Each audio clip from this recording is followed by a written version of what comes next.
What if I told you that your every action was being monitored? Every click, move of the mouse, stay on a web page, recorded and enveloped into a massive pool of data used for analytics software. Even in the act of watching this video, you are telling me where you are from, how long you have watched this video for, and what time of day you are watching this video, among a lot of other information. Many analytics programs, such as Google Analytics, give web page owners the ability to monitor their users' actions. This information can be useful for helping improve the user flow of the website, making it easier to navigate for users. If a page seems to be getting low views, for example, website owners can rearrange the layout of the website, making it more intuitive. Analytics can also show what time of day a website is most popular, potentially telling website owners what time is best for publishing new content.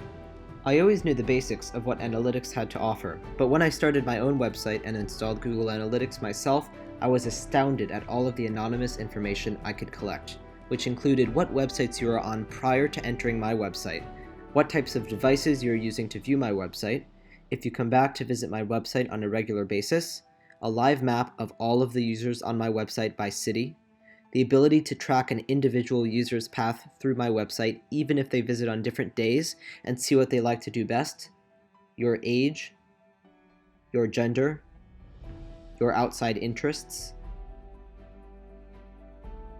The use of analytics software, while beneficial in some regards, oversteps what information website owners should have and gathers users' information without their consent or even their knowledge. According to marketingland.com, Google Analytics is being used on 52.9% of all websites on the internet, and that does not even include other analytics software. Consider that owners of over half of the websites you go onto can get all of this information about you without your consent. Most users do not even realize that they are being tracked because there is no clear requirement about providing a privacy policy, and even websites that include privacy policies often bury them in difficult-to-find locations.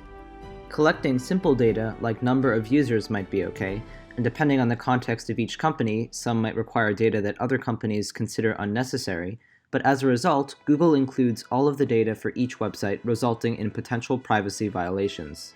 Here is a user on my website. You can see each time they visited the website, for how long, and what pages they went to.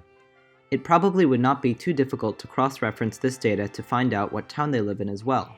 And given the nature of my website requiring a username and location, which is common across many other websites, I could find out the exact identity of this user. At the very least, website owners ought to make their users aware in a transparent way that they are being surveilled and in what capacity they are being surveilled. In many states, it's law that both parties should be aware when a phone call is being recorded, and there is no reason why it should be any different for websites. On the websites, however, information like your age, gender, and interests can be determined even if you do not voluntarily give up that information as you would on the phone. The collection and processing of data has certainly benefited our modern society in countless ways, but we often forget to consider, at what point have we collected enough data, and at what point can we go too far? After all, the goal of collecting all of this data is to improve user experience, and the worst user experience would be always constantly living in fear of privacy violations.